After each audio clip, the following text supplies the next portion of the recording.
morning, afternoon, or evening, as the case may be, in your part of the world. This is Zen Archer, and another episode of Ask Zen Archer.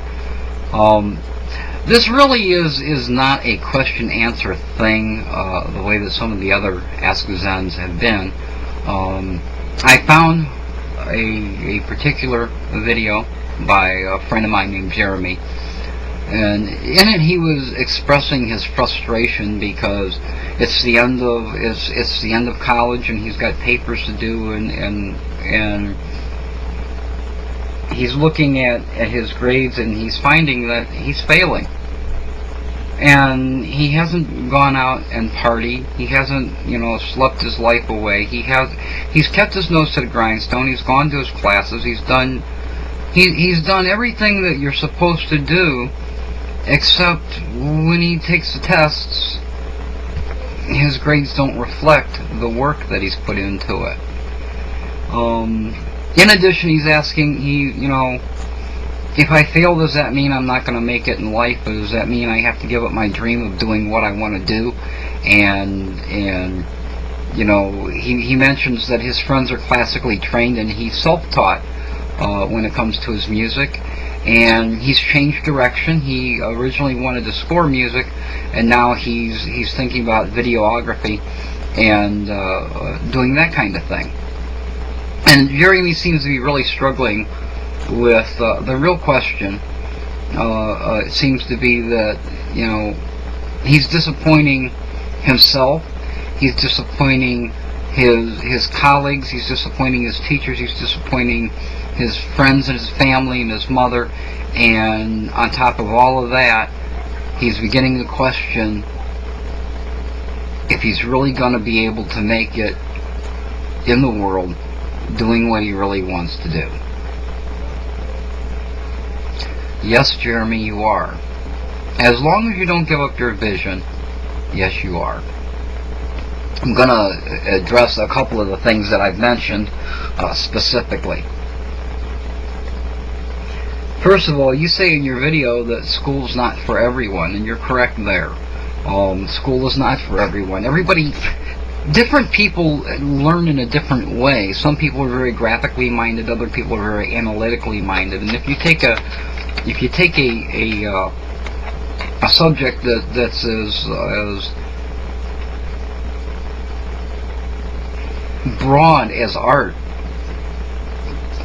usually those people are more graphically oriented.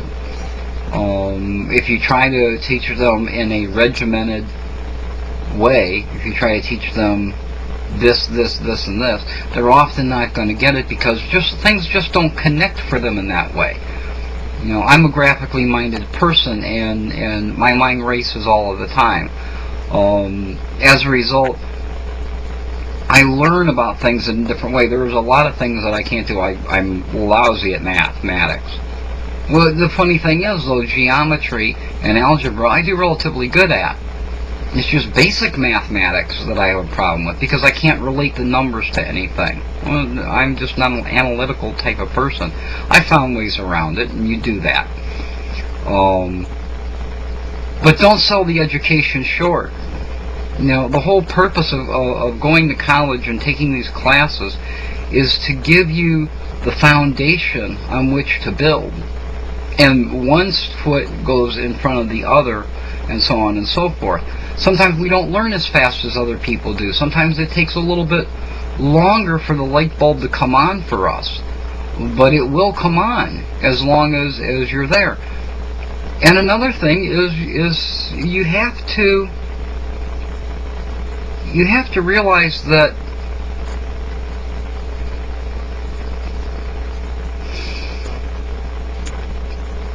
your version of success or what you're expecting yourself might be different than what it should be. You may be measuring yourself by their yardstick. Measuring your success by what they say your success is, and that might not be true in your case. Success may be something that's very personal to you, and maybe what you should be looking at is, am I where I want to be in my life? Rather than, did they give me an A or a D? when I was growing up and going to college and the like, I ran into certainly my share of problems, and I had quite a few people tell me that, you know, I was a no account and I was never going to amount to anything, and I was never going to be anybody, and I thought at that time that that was a really important thing. But that was their hopes and aspirations for me, and I discovered that, you know, it wasn't so bad not measuring up to their yardstick. I'm relatively successful. I'm very, you know, happy with who I am and where I'm at in my life. Not to say that I'm content. Of course, there are other things that I want and more places that I like to go and do. But I found a peace, you know, with who I am and where I'm going. And I'm enjoying the journey. And maybe that's kind of where you have to be. Also, did you ever notice, Jeremy, that when you were learning the instrument that you wanted to learn and being self-taught, I know that what I'm about to say is true, it didn't come that hard. You would learn your chords and your notes, and other people who were outside of what you were doing would tell you, like, you know, oh my God, how did you do that? Well, the reason that you could do that was because you were driven. And because you were driven, all of your attention was there. Because the want to and the need to make that music was built in you. And so learning to do it was easy, something that would take others for years. I have a brother that plays trumpet. I don't play the trumpet, but I have a brother that plays trumpet. And he had to practice 2-3 hours a day, every day. And he got good grades at what he did, but he busted his ass to do it. I can pick up any musical instrument, and if I can get a sound out of it, I can get a song out of it. It's not always the most pleasant song if I'm not familiar with the instrument, but I can make music with any instrument I pick up. That's just me. I have the talent and not the drive. He had the drive. He's played more concerts than I have. He was in the marching band and all of that. But he sweated bullets to do that. I wasn't in the marching band, but I was also, you know, in the school bands, and I went out and played gigs and got paid for doing it, which he never did. And got, you know, cold hard cash for what I was doing and for being entertaining. And I didn't have to work at it. You know, the fact of the matter is, I had a handful of songs written on a piece of paper taped to the back of a guitar, and then I would edit those when I was playing the gig. But I picked it up easy because that's the way that I learned, and because, you know, because I had the ability to do so. I can't practice an instrument. I lose interest in it, and when I lose interest in it, I stop learning. So maybe that's part of the problem, is just that your interest isn't there. You're also discounting a lot of things that are important. Doing those, you know, those papers and reading those books are important. They're a groundwork, and they're a frame on which you build your dream. But that will come in time, and as you get more involved in what you're doing, those things will become more important to you. And honestly, as you age, you will discover that you're missing things, and you will go back and revisit those things.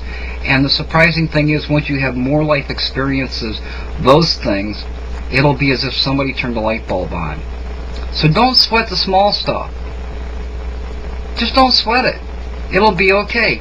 Now, you're worried about disappointing your family and your friends. Well, your family and your friends should be the type of people who will support you. And sometimes their disappointment is that they had higher hopes for you based on somebody else's yardstick.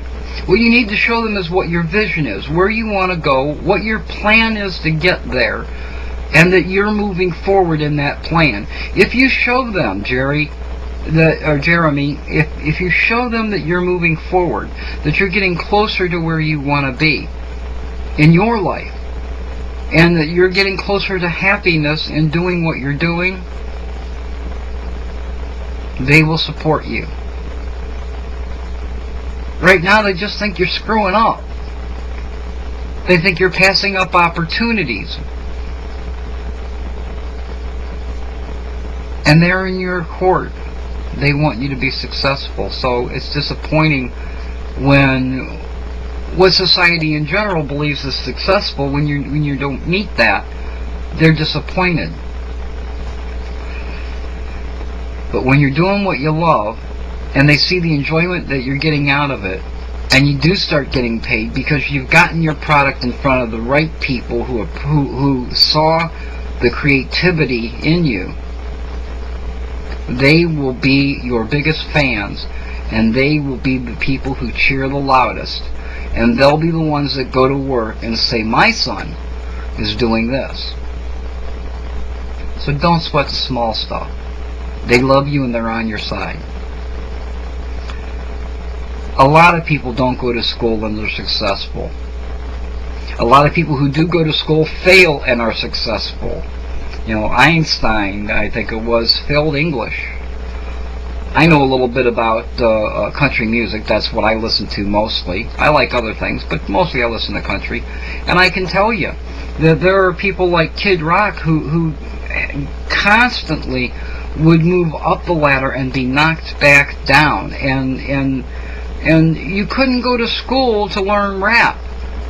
You know, that was something you had to teach yourself, but he had a vision and he knew where he wanted to be and he knew who he wanted to be, and he didn't stop and he didn't let the frustration get him. And when his girlfriend became pregnant, or his wife became pregnant, and he had a baby, he did what he needed to do, but he did it within the confines of his vision. And today he is one of the most successful rap artists that are out there, by far. And he's not just in the rap and the hip-hop field, he's also in the country field. He's gone a step farther than most of those people have, because he has a vision, and because he has a talent, and because he would not stop. And that's who you need to be. You know, there's a girl by the name of Gretchen Wilson, sings a song,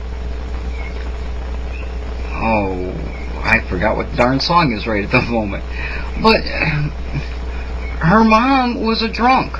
And in order to make ends meet with no money, she at 14 years old, she was serving alcohol in a bar and getting up and singing once in a while. And decided that what she wanted to do was be a singer. And she did the things she needed to do to get there. She knew that she needed to get to Nashville. She knew that she needed to get her songs in front of some people. And so she went. And she, you know, she got a job in a bar, and she managed to get a chance to sing every once in a while, and that was great. And she got lucky because another couple artists named Big and Rich happened to be in there one night and hear her sing and say, "Why don't you have a contract?" That was frickin' awesome. And they made sure that she saw the right people because they could see the talent that she had. So don't give up your dreams. You know, don't lose your vision. Do what you've got to do. Stop measuring yourself by their yardstick. And if college isn't for you, wasting your time with college. Do what is going to get you closer to your goal. And if you can't take the conventional route, if you can't move the rock, if a water can't move the rock that is in the middle of the stream, it goes around that rock. Now it constantly erodes the rock very slowly, very carefully. It always goes back and gives it an extra tap, but it doesn't let it stop its flow. And that's what you need to be. You need to be like water. Understand the obstacles that you cannot go through. Find your way around them, and constantly, gradually, change your path. Change your direction to get you to your goal. I hope this has helped a little bit. I don't know if it did. I don't know if you understand what I said. You're welcome to ask me more questions if you would like. If anybody else out there has questions that you'd like to ask me about balance, about Zen, about meditation, or just about, you know, why your car doesn't start, please feel free to do so in a private message to me here on YouTube. And until next time, Be well.